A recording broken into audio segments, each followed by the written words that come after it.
Hi guys, welcome back to my YouTube channel that is Swapna's Tutorial. ನೀವೇನು ನನ್ನ ಚಾನೆಲ್ಗೆ subscribe ಆಗಿಲ್ಲ ಅಂದರೆ ಪ್ಲೀಸ್ ಸಬ್ಸ್ಕ್ರೈಬ್ ಆಗಿ ವಿಡಿಯೋಸ್ನ ಲೈಕ್ ಮಾಡಿ ಶೇರ್ ಮಾಡಿ ಹಾಗೆ ಕಮೆಂಟ್ ಮಾಡಿ. ಸೊ ಇವತ್ತು ನಾನು ಮಾಡ್ತಿರೋ ಸಬ್ಜೆಕ್ಟ್ ಯಾವುದು ಅಂದರೆ 6th BComನ ಇನ್ವೆಸ್ಟ್ಮೆಂಟ್ ಮ್ಯಾನೇಜ್ಮೆಂಟ್ ಅನ್ನೋ ಒಂದು ಸಬ್ಜೆಕ್ಟ್ನ ಎಕ್ಸ್ಪ್ಲೈನ್ ಮಾಡ್ತಿದ್ದೀನಿ. ಸೊ ಅದರಲ್ಲಿ ಬಂದು ಟೋಟಲ್ ಆಗಿ 5 ಚಾಪ್ಟರ್ಸ್ ಇರೋದು. ಸೊ ಅದರಲ್ಲಿ ಫಸ್ಟ್ ಚಾಪ್ಟರ್ ಬಂದು ಕಾನ್ಸೆಪ್ಟ್ಸ್ ಆಫ್ ಇನ್ವೆಸ್ಟ್ಮೆಂಟ್. ಇದು ಪಾರ್ಟ್ 1ನ ಈ ಒಂದು ವಿಡಿಯೋದಲ್ಲಿ ಎಕ್ಸ್ಪ್ಲೈನ್ ಮಾಡ್ತಿದ್ದೀನಿ. ಸೊ ಇದು ಕಾನ್ಸೆಪ್ಟ್ಸ್ ಆಫ್ ಇನ್ವೆಸ್ಟ್ಮೆಂಟ್ಸಲ್ಲಿ ಏನೇನೆಲ್ಲ ಪಾರ್ಟ್ಸ್ ಅಂದರೆ ಏನೇನೆಲ್ಲ ತಿಳ್ಕೋಬೇಕು ನಾವು ಅಂದರೆ ಫಸ್ಟ್ ಒನ್ ಬಂದು meaning of investment. So meaning of ಇನ್ವೆಸ್ಟ್ಮೆಂಟ್ಗೆ ಹೋಗೋಕ್ಕಿಂತ ಮುಂಚೆ ನನ್ನ ಒಂದು ಹೊಸ ಚಾನೆಲ್ನ ನಾನು ಓಪನ್ ಮಾಡಿದ್ದೀನಿ. ಸೊ ಅದು ವ್ಲಾಗ್ ಚಾನಲ್ ಆಗಿದೆ. ತುಂಬ ಜನ ಕೇಳ್ತಿದ್ದೀರಾ ನಿಮ್ಮ ಮುಖನ ತೋರಿಸಿ ಅಂತ ಹೇಳಿ. ಸೊ ಓಕೆ, ಆದಷ್ಟು ಬೇಗನೆ ಓಕೆನಾ. ಬಟ್ ಏನು ಅಂದರೆ ಆ ಒಂದು ಚಾನಲ್ಗೂ ಕೂಡ ಪ್ಲೀಸ್ ಸಪೋರ್ಟ್ ಅನ್ನೋದನ್ನ ಮಾಡಿ. ಈ ಒಂದು ವಿಡಿಯೋ ಜೊತೆಗೆ ಡಿಸ್ಕ್ರಿಪ್ಷನಲ್ಲಿ ನಾನು ಒಂದು ನ್ಯೂ ಚಾನಲ್ ಲಿಂಕ್ ಹಾಕಿರ್ತೀನಿ. ಸೊ ಪ್ಲೀಸ್ ಅಲ್ಲಿ ಹೋಗಿ ಸಬ್ಸ್ಕ್ರೈಬ್ ಆಗಿ ಆ್ಯಂಡ್ ಸಪೋರ್ಟ್ ಮಾಡ್ತಾ ಬನ್ನಿ. ಸೊ ಓಕೆ, ಈಗ ಫಸ್ಟ್ ಒನ್ ಬಂದುಬಿಟ್ರೆ ನೀವು ಮೀನಿಂಗ್ ಆಫ್ ಇನ್ವೆಸ್ಟ್ಮೆಂಟ್ ಅಂತ. ಸೊ ಇವಾಗ ಇನ್ವೆಸ್ಟ್ಮೆಂಟ್ ಅಂದರೆ ಏನು ಅಂತ ಹೇಳಿ ನಾವು ಫಸ್ಟ್ ತಿಳ್ಕೊಬೇಕಾಗುತ್ತೆ. ಸೊ ಇನ್ವೆಸ್ಟ್ಮೆಂಟ್ ಅಂದರೆ it is the process of sacrificing something now for the prospect of gaining something return in future. ಅಂದರೆ ಸೊ ಇಲ್ಲಿ ಇನ್ವೆಸ್ಟ್ಮೆಂಟ್ ಅನ್ನೋದು ಒಂದು ಇನ್ವೆಸ್ಟ್ ಮಾಡ್ತೀವಿ ಅಂದ್ಕೊಳ್ಳಿ. ಸೊ ಇವಾಗ ನಾವು ಎಕ್ಸಾಂಪಲು ಇವಾಗ ನೀವೇ ಅಂದ್ಕೊಳ್ಳಿ. ಸೊ ಇವಾಗ ಎಲ್ಲರೂ ಒಂದು ಲ್ಯಾಂಡ್ ಆ್ಯಂಡ್ ಬಿಲ್ಡಿಂಗ್ನ ನೀವು ಪರ್ಚೇಸ್ ಮಾಡ್ತೀರಾ. ಯಾವುದೋ ಒಂದು ಲ್ಯಾಂಡು ಅಥವಾ ಯಾವುದೋ ಒಂದು ಬಿಲ್ಡಿಂಗ್ ಮೇಲೆ ಪರ್ಚೇಸ್ ಮಾಡಿ ಇನ್ವೆಸ್ಟ್ ಮಾಡಿರ್ತೀರ. ಯಾಕೆ ನೀವು ಇನ್ವೆಸ್ಟ್ ಮಾಡ್ತೀರಾ ಅಂದರೆ ನಿಮಗೆ ಫ್ಯೂಚರಲ್ಲಿ ಲ್ಯಾಂಡ್ ಆ್ಯಂಡ್ ಬಿಲ್ಡಿಂಗಿನ ಏನಾದ್ರು ಯೂಸ್ಫುಲ್ ಆಗುತ್ತೆ ಅಂದರೆ. ಇವಾಗ ಲ್ಯಾಂಡ್ ವ್ಯಾಲ್ಯೂ ಯಾವತ್ತೂ ಕಡಿಮೆ ಅಂತೂ ಆಗಲ್ಲ. ಬಿಕಾಸ್ ಲ್ಯಾಂಡ್ ವ್ಯಾಲ್ಯೂ ಯಾವಾಗಲೂ ಅಪ್ರಿಸಿಯೇಷನ್ ಆಗುತ್ತೆ ಹೊರತು ಲ್ಯಾಂಡ್ ವ್ಯಾಲ್ಯೂನ ನಾವು ಡಿಪ್ರಿಸಿಯೇಷನ್ ಮಾಡಲ್ಲ. ಮಷಿನರಿ ಬೇಕಾದ್ರೆ ನಾವು ಒಂದ್ಸತಿ ತೊಗೊಳ್ತೀವಿ ಅಂದ್ಕೊಳ್ಳಿ, ಅಮೌಂಟು ನಾವು ತೊಗೊಂಡಾಗ ಹೈ ಇರುತ್ತೆ ಹೊರತು ನಾವು ಮಾರಬೇಕಾದ್ರೆ ಡಿಪ್ರಿಸಿಯೇಷನ್ನ ಮೈನಸ್ ಮಾಡಿ ನಾವು ತೊಗೊಳ್ತೀವಿ. ಬಟ್ ಲ್ಯಾಂಡ್ ವ್ಯಾಲ್ಯೂ ಹಂಗಿರಲ್ಲ. ಲ್ಯಾಂಡ್ ವ್ಯಾಲ್ಯೂ ನೀವು ತೊಗೋಬೇಕಾದ್ರೆ ಇವಾಗ ಎಕ್ಸಾಂಪಲು ಒಂದು 10,000 ರೂಪಾಯಿ ಇರುತ್ತೆ ಅಂದ್ಕೊಳ್ಳಿ. ನೀವು ಅದನ್ನೇ ನಿಮಗೆ ಮಾರಬೇಕಾದ್ರೆ ಅದು 3x ಅಷ್ಟು ಅಥವಾ ಇನ್ನೂ ಜಾಸ್ತಿನೇ ಅಮೌಂಟ್ ಬರುತ್ತಲ್ವಾ. ಸೊ ಅದನ್ನು ಇನ್ವೆಸ್ಟ್ಮೆಂಟ್ ಅಂತ ಹೇಳಿ ಕರಿತೀವಿ. ಸೊ ಇನ್ವೆಸ್ಟ್ಮೆಂಟ್ ಅಂದರೆ ಇವಾಗ ನೀವು ಏನರ ಮೇಲಾದ್ರೂ ಇನ್ವೆಸ್ಟ್ ಮಾಡ್ತೀರಾ. ಯಾಕೆ ಮುಂದಕ್ಕೆ ನಿಮ್ಗೆ ಎಷ್ಟೋ ರಿಟರ್ನ್ ಅಂದರೆ ಜಾಸ್ತಿ ರಿಟರ್ನ್ ಬರಬೇಕು ಅನ್ನೋ ರೀಸನ್ಗೆ ಇವಾಗ ನೀವು ಇನ್ವೆಸ್ಟ್ ಮಾಡ್ತೀರಲ್ಲ ಅದನ್ನೇ ಇನ್ವೆಸ್ಟ್ಮೆಂಟ್ ಅಂತೀವಿ. ಸೊ ಇಲ್ಲಿ ಎಲಿಮೆಂಟ್ಸ್ ಆಫ್ ಇನ್ವೆಸ್ಟ್ಮೆಂಟ್ ಅನ್ನೋದು ಬರ್ತಾ ಹೋಗುತ್ತೆ. ಫಸ್ಟ್ ಒನ್ ಬಂದ್ಬಿಟ್ಟು ರಿಸ್ಕು. ಸೊ ರಿಸ್ಕ್ ಅಂದರೆ ಏನು? ಇವಾಗ ರಿಸ್ಕ್ ಅನ್ನೋದು ಕಂಪಲ್ಸರಿ. ಯಾವುದೇ ಒಂದು ಇನ್ವೆಸ್ಟ್ಮೆಂಟ್ ನೀವು ಮಾಡ್ತೀರಾ ಅಂದ್ರೂ ರಿಸ್ಕ್ ಅನ್ನೋದು ಕಂಪಲ್ಸರಿ ಇದ್ದೇ ಇರುತ್ತಲ್ವಾ. ಸೊ ಯಾವುದು ಕೂಡ ರಿಸ್ಕ್ ಇಲ್ಲದೆ ಇರೋ ಕೆಲಸ ಯಾವುದೂ ಇಲ್ಲ. ಬಿಕಾಸ್ ರಿಸ್ಕ್ ಅನ್ನೋದು ಮೇನ್ ಫ್ಯಾಕ್ಟರ್ ಆಗಿದೆ. ಇವಾಗ ನೋಡಿ, ನೀವು ಲ್ಯಾಂಡ್ ಆ್ಯಂಡ್ ಬಿಲ್ಡಿಂಗ್ ಅಥವಾ ಯಾವುದೋ ಒಂದು ಮಷಿನರಿ ಮೇಲೆ ಇನ್ವೆಸ್ಟ್ ಮಾಡಿದ್ರಿ ಅಂತ ಹೇಳಿ ಅಂದ್ಕೊಳ್ಳಿ. ಆ ಮಿಷಿನರಿ ಮೇಲೆ ನೀವು ಇನ್ವೆಸ್ಟ್ ಮಾಡಿದ್ಮೇಲೆ ನಿಮಗೆ ಒಂದು ಕಡೆ ಭಯ ಇರುತ್ತೆ, ವೆದರ್ ನಾನು ಕರೆಕ್ಟಾಗಿರೋ ಮಷಿನ್ಸ್ನ ತೊಗೊಂಡ ಇಲ್ವಾ ಅಂತ. ಅಥವಾ ನೀವು ಶೇರ್ಸ್ ಮೇಲೆ ಇನ್ವೆಸ್ಟ್ ಮಾಡಿದರೆ ಶೇರ್ಸು ಮುಂದಕ್ಕೆ ಏನಾದ್ರು ಹೈ ಪ್ರೈಸ್ ಬರುತ್ತಾ ಅಥವಾ ಲೋ ಪ್ರೈಸ್ ಬಂದುಬಿಟ್ರೆ ನಾನು ಏನು ಮಾಡಲಿ ಅಂತ ಇರುತ್ತಲ್ಲ.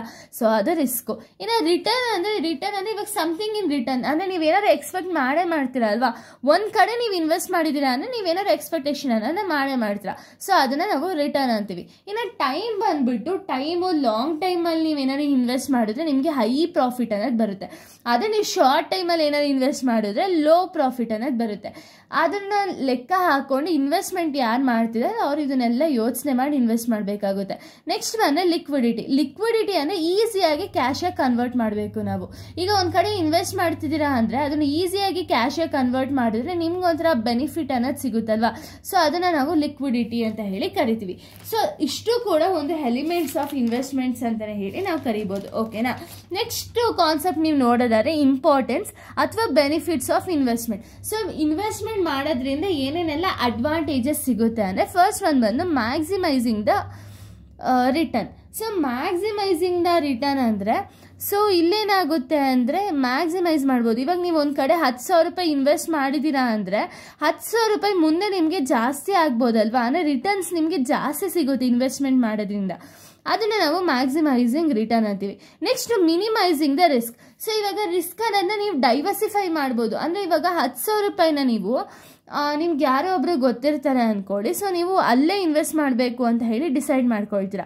ಈಗ ಕಂಪ್ನಿಯವ್ರಿಗೆ ನಿಮಗೆ ಗೊತ್ತಿದೆ ಪೂರ್ತಿ 10,000 ರೂಪಾಯಿ ನೀವು ಕಂಪ್ನಿಗೆ ಇನ್ವೆಸ್ಟ್ ಮಾಡಬಾರ್ದು. ಬಿಕಾಸ್ ಅಲ್ಲಿಂದ ಪ್ರಾಫಿಟ್ ಆದರೆ ಓಕೆ, ನಿಮ್ಗೆ 10,000 ರೂಪಾಯಿ ಡಬಲ್ ಆಗುತ್ತೆ. ಬಟ್ ಲಾಸ್ ಆದರೆ ಏನಾಗುತ್ತೆ ಹೇಳಿ, ಇಡೀ ಅಮೌಂಟ್ ಫುಲ್ಲು ಹೊಂಟೋಗುತ್ತೆ. ಸೊ ಅದನ್ನು ನೀವು ಲೆಕ್ಕ ಹಿಡ್ಕೋಬೇಕಾಗುತ್ತೆ. ಬಿಕಾಸ್ ಈಗ ನೀವು ಬೇರೆ ಬೇರೆ ಕಡೆ ಇನ್ವೆಸ್ಟ್ ಮಾಡ್ತೀರಾ ಅಂದರೆ ಆವಾಗ ನಿಮ್ಮದು ಒಂದು ರಿಸ್ಕ್ ಅನ್ನೋದು ಏನಾಗುತ್ತೆ ಅಂದರೆ ಈ ಥರ ಡಿವೈಡ್ ಆಗ್ತಾ ಹೋಗುತ್ತೆ. ಸೊ ಆ ಥರ ನಾವು ಮಿನಿಮೈಸ್ ಮಾಡ್ಕೋಬೋದು. ಇನ್ನು ಸೇಫ್ಟಿ ಅನ್ನೋದನ್ನ ಇನ್ವೆಸ್ಟ್ಮೆಂಟ್ ಅವ್ರು ಪ್ರೊವೈಡ್ ಮಾಡಲೇಬೇಕಾಗುತ್ತೆ. ಇವಾಗ ನೀವು ಎಲ್ಲೋ ಒಂದು ಕಡೆ ಇನ್ವೆಸ್ಟ್ಮೆಂಟ್ ಮಾಡಿರ್ತೀರ, ಆ ಪರ್ಸನ್ ABC ಅನ್ನೋ ಪರ್ಸನ್ ಹತ್ರ ನೀವು ಇನ್ವೆಸ್ಟ್ ಮಾಡಿದರೆ ಆ ಪರ್ಸನ್ ಏನಾದ್ರು ಸೇಫ್ಟಿ ಪ್ರೊವೈಡ್ ಮಾಡಿಲ್ಲ ಅಂದರೆ ನೀವು ಇನ್ವೆಸ್ಟ್ ಮಾಡ್ತೀರಾ? ಇಲ್ಲ. ಸೊ ಇನ್ವೆಸ್ಟ್ಮೆಂಟ್ ಅನ್ನೋದು ಮೇನ್ ಬೇಕಾಗುತ್ತೆ. ನೆಕ್ಸ್ಟ್ ಬಂದ್ಬಿಟ್ಟು tax benefit. So tax benefits ಕೂಡ ಒಂದೊಂದು ಕಡೆ ಪ್ರೊವೈಡ್ ಮಾಡ್ತಾರೆ. ಇನ್ನು ನೆಕ್ಸ್ಟ್ ಬಂದ್ಬಿಟ್ಟು ಲಿಕ್ವಿಡಿಟಿ ಅಂದರೆ ನಾನು ಆಗಲೇ ಹೇಳ್ದಂಗೆ ಈಸಿಯಾಗಿ ಕ್ಯಾಶಾಗಿ ಕನ್ವರ್ಟ್ ಮಾಡೋದ್ರ ಮೇಲೆ ನೀವು ಒಂದು ಇನ್ವೆಸ್ಟ್ಮೆಂಟ್ ಅನ್ನೋದನ್ನ ಮಾಡಬೇಕಾಗುತ್ತೆ. ಸೊ ನೆಕ್ಸ್ಟ್ ಬಂದರೆ ಟೈಮ್ ಅಥವಾ ಫ್ಲೆಕ್ಸಿಬಿಲಿಟಿ ಅಂತೀವಿ. ಸೊ ಇನ್ವೆಸ್ಟ್ಮೆಂಟ್ ಮಾಡಬೇಕಾದ್ರೆ ನಿಮಗೆ ಯಾವಾಗ ಬೇಕೋ ಆವಾಗ ಲಿಕ್ವಿಡಿಟಿ ಅನ್ನೋದಿದ್ರೆ ಅದು ತುಂಬ ಮ್ಯಾಟರ್ ಆಗುತ್ತೆ. ಅಥವಾ ಟೈಮ್ ಅಂದ್ರೂ ಓಕೆ. ಅಂದರೆ ಟೈಮ್ ಅಂದರೆ ನೀವು ಲಾಂಗ್ ಟೈಮಲ್ಲಿ ಏನಾದ್ರು ಇನ್ವೆಸ್ಟ್ ಮಾಡಿದ್ರೆ ನಿಮ್ಗೆ ಹೈ ಪ್ರಾಫಿಟ್ ಬರುತ್ತೆ. ಅದೇ ಶಾರ್ಟ್ ಟರ್ಮಲ್ಲಿ ನೀವೇನಾದ್ರು ಇನ್ವೆಸ್ಟ್ ಮಾಡಿದ್ರೆ ಲೋ ಪ್ರಾಫಿಟ್ ಅನ್ನೋದು ಸಿಗುತ್ತೆ. Next financial security. So investment ಮಾಡಿದ್ದೀರಾ ಅಂದಮೇಲೆ ನಿಮಗೆ ಸೆಕ್ಯೂರಿಟಿ ಅನ್ನೋದು ಇರಲೇಬೇಕಾಗುತ್ತೆ. ಬಿಕಾಸ್ ಸೆಕ್ಯೂರಿಟಿ ಅನ್ನೋದಿದ್ರೆ ಏನಾಗುತ್ತೆ ಅಂದರೆ ನಿಮಗೆ ಲಾಸ್ ಆಗುತ್ತೆ ಅನ್ನೋದು ನಿಮಗೆ ಒಂದು ಕಾನ್ಸೆಪ್ಟ್ ಅನ್ನೋದು ಇರಲ್ಲ. ಬಟ್ ಸೆಕ್ಯೂರಿಟಿನೇ ಇಲ್ಲ ಅಂದರೆ ಅದು ಲಾಸ್ ಆಗೋ ಒಂದು ಚಾನ್ಸಸ್ ಇರುತ್ತೆ. ಸೊ ಸೆಕ್ಯೂರಿಟಿ ಅನ್ನೋದು ತುಂಬ ಇಂಪಾರ್ಟೆಂಟ್ ಆಗುತ್ತೆ. ಇನ್ನು ನೆಕ್ಸ್ಟ್ ಕಾನ್ಸೆಪ್ಟ್ ನೀವು ನೋಡೋದಾದರೆ difference between financial investment and economic investment. So financial ಇನ್ವೆಸ್ಟ್ಮೆಂಟ್ಗೂ ಎಕನಾಮಿಕ್ ಇನ್ವೆಸ್ಟ್ಮೆಂಟ್ಗೂ ಡಿಫ್ರೆನ್ಸ್ ಏನು ಅಂತ ಹೇಳಿ ನೋಡ್ತಾ ಹೋಗೋಣ. ಸೊ ಫಸ್ಟ್ ನಾವು ಫಿನಾನ್ಷಿಯಲ್ ಇನ್ವೆಸ್ಟ್ಮೆಂಟ್ನ ನೋಡಿದ್ರೆ investing in new or hold assets with a aim of earning in future. ಅಂದರೆ ಇಲ್ಲಿ ಫೈನಾನ್ಷಿಯಲ್ ಇನ್ವೆಸ್ಟ್ಮೆಂಟ್ ಅಂದರೆ ಏನು ಅಂದರೆ ಇವಾಗ ನೀವು ಯಾವುದ್ರ ಮೇಲಾದ್ರೂ ಇನ್ವೆಸ್ಟ್ ಮಾಡ್ತೀರಾ, ವೆದರ್ ಅದು ನ್ಯೂ ಅಸೆಟ್ ಆರು ಆಗಿರ್ಬೋದು ಅಥವಾ ಓಲ್ಡ್ ಅಸೆಟ್ ಆರು ಆಗಿರ್ಬೋದು. ಯಾಕೆ ಅಂದರೆ ಫ್ಯೂಚರಲ್ಲಿ ನೀವು ಪ್ರಾಫಿಟ್ ಅರ್ನ್ ಮಾಡೋದಕ್ಕೆ ನೀವು ಇನ್ವೆಸ್ಟ್ಮೆಂಟ್ನ ಮಾಡ್ತೀರಾ, ಅದು ಫಿನಾನ್ಷಿಯಲ್ ಅಸೆಟ್. ಇನ್ನು ಎಕನಾಮಿಕ್ ಇನ್ವೆಸ್ಟ್ಮೆಂಟ್ ಅಂದರೆ purchase or replacement of assets for the production goods. So ಇಲ್ಲೇನು ಮಾಡ್ತೀರಾ ಅಂದರೆ ನೀವು ಹೊಸ ಗೂಡ್ಸ್ನ ಪರ್ಚೇಸ್ ಮಾಡ್ತೀರಾ ಅಥವಾ ಇರೋ ಗೂಡ್ಸ್ನ ರೀಪ್ಲೇಸ್ಮೆಂಟ್ ಮಾಡ್ತೀರಾ. ಯಾಕೆ? ಗೂಡ್ಸ್ನ ಪ್ರೊಡ್ಯೂಸ್ ಮಾಡೋಕ್ಕೆ, ಅಂದರೆ ಗೂಡ್ಸ್ ಒಂದು ಸಂಖ್ಯೆ ಏನಿದೆ ಅದು ಜಾಸ್ತಿ ಮಾಡೋಕ್ಕಾಗಿರ್ಬೋದು, ಇನ್ಫ್ರಾಸ್ಟ್ರಕ್ಚರ್ ಚೇಂಜ್ ಮಾಡೋಕ್ಕಾಗಿರ್ಬೋದು, ಇದಕ್ಕೆಲ್ಲ ನೀವು ಪರ್ಚೇಸ್ ಅಥವಾ ರೀಪ್ಲೇಸ್ಮೆಂಟ್ ಅನ್ನೋದನ್ನ ಮಾಡ್ತೀರಾ. ಇನ್ನು ಫೈನಾನ್ಷಿಯಲ್ ಇನ್ವೆಸ್ಟ್ಮೆಂಟ್ ಬಂದರೆ it involves investing in both real and fixed assets. ಇಲ್ಲಿ ನೀವು ರಿಯಲ್ ಅಸೆಟ್ಸ್ ಅಥವಾ ಫಿಕ್ಸ್ಡ್ ಅಸೆಟ್ಸ್ ಮೇಲೆ ಇನ್ವೆಸ್ಟ್ ಮಾಡ್ತೀರಾ. ಬಟ್ ಎಕನಾಮಿಕ್ ಇನ್ವೆಸ್ಟ್ಮೆಂಟ್ನ ನೀವು ಬರೀ ರಿಯಲ್ ಅಸೆಟ್ಸ್ ಮೇಲೆ ಇನ್ವೆಸ್ಟ್ ಮಾಡ್ತಿರೋ ಹೊರತು ಫಿಕ್ಸ್ಡ್ ಅಸೆಟ್ಸ್ ಮೇಲೆ ನೀವು ಇನ್ವೆಸ್ಟ್ಮೆಂಟ್ ಮಾಡೋಕ್ಕೆ ಹೋಗಲ್ಲ. ಓಕೆನಾ? ಇನ್ನು ನೆಕ್ಸ್ಟ್ ಡಿಫ್ರೆನ್ಸ್ ನೀವು ನೋಡೋದಾದರೆ ಫಿನಾನ್ಷಿಯಲ್ ಇನ್ವೆಸ್ಟ್ಮೆಂಟಲ್ಲಿ to make financial gains. So ಫಿನಾನ್ಷಿಯಲಲ್ಲಿ ಗೇನ್ನ ಮಾಡಬೇಕು ಅನ್ನೋ ರೀಸನ್ಗೆ ಇಲ್ಲಿ ಇನ್ವೆಸ್ಟ್ ಮಾಡ್ತೀರಾ. ಅದೇ ಎಕನಾಮಿಕ್ ಇನ್ವೆಸ್ಟ್ಮೆಂಟ್ ಅಂದರೆ ಏನು? To improve and productivity. So ಪ್ರೊಡಕ್ಟಿವಿಟಿಯನ್ನು ಇಂಪ್ರೂವ್ ಮಾಡೋಕ್ಕೆ ಅಥವಾ ಪ್ರೊಡಕ್ಷನ್ ಅನ್ನೋದು ಜಾಸ್ತಿ ಮಾಡೋದಕ್ಕೆ ನೀವು ಇಲ್ಲಿ ಇನ್ವೆಸ್ಟ್ಮೆಂಟ್ ಅನ್ನೋದನ್ನ ಮಾಡ್ತೀರಾ. ಇನ್ನು ಫೈನಾನ್ಷಿಯಲ್ ಇನ್ವೆಸ್ಟ್ಮೆಂಟ್ ಅನ್ನೋದು ವೈಡರ್ ಅಥವಾ ಬ್ರಾಡರ್ ಕಾನ್ಸೆಪ್ಟ್ ಅಂತಲೇ ಹೇಳಿ ಕರಿತೀವಿ. ಅದೇ ಎಕನಾಮಿಕ್ ಇನ್ವೆಸ್ಟ್ಮೆಂಟ್ ಅನ್ನೋದು ನ್ಯಾರೋ ಕಾನ್ಸೆಪ್ಟ್, ಅಂದರೆ ಚಿಕ್ಕ ಕಾನ್ಸೆಪ್ಟ್ ಅಂತ ಹೇಳಿ ಅಂತೀವಿ. ಸೊ ಫಿನಾನ್ಷಿಯಲ್ ಇನ್ವೆಸ್ಟ್ಮೆಂಟ್ಗೆ examples shares, bonds, securities, mutual funds, ಇದೆಲ್ಲ ಎಕ್ಸಾಂಪಲ್ ಬರುತ್ತೆ. ಇನ್ನು ಅದೇ ಎಕನಾಮಿಕ್ ಇನ್ವೆಸ್ಟ್ಮೆಂಟ್ಗೆ ನ್ಯೂ ಲ್ಯಾಂಡು ಅಥವಾ ಪ್ಲಾಂಟ್ ಆ್ಯಂಡ್ ಮಷಿನರಿ, ಅಂದರೆ ಪ್ರೊಡಕ್ಷನ್ ಆ್ಯಕ್ಟಿವಿಟೀಸ್ಗೆ ಏನೇನೆಲ್ಲ ಬೇಕೋ ಅದನ್ನು ನಾವು ಎಕನಾಮಿಕ್ ಇನ್ವೆಸ್ಟ್ಮೆಂಟ್ ಅಂತ ಹೇಳಿ ಕರಿತೀವಲ್ಲ. ಸೊ ಅದಕ್ಕೆ ಇದೆಲ್ಲ ಎಕ್ಸಾಂಪಲ್ಸ್ ಆಗುತ್ತೆ. ಇನ್ನು ಫಿನಾನ್ಷಿಯಲ್ ಇನ್ವೆಸ್ಟ್ಮೆಂಟ್ ಬಂದು development company generally make financial investment. So ಯಾವ ಕಂಪನಿ ಆಲ್ರೆಡಿ ಒಂದು ಡೆವಲಪ್ಡ್, ಅಂದರೆ ಗುಡ್ ವಿಲ್ ಯಾವ ಕಂಪನಿದು ಒಳ್ಳೇದಿರುತ್ತೋ ಅವರು ಫಿನಾನ್ಷಿಯಲ್ ಇನ್ವೆಸ್ಟ್ಮೆಂಟ್ನ ಮಾಡ್ತಾರೆ. ಬಟ್ ಎಕನಾಮಿಕ್ ಇನ್ವೆಸ್ಟ್ಮೆಂಟ್ ಅನ್ನೋದು new company usually invest in an economic investment.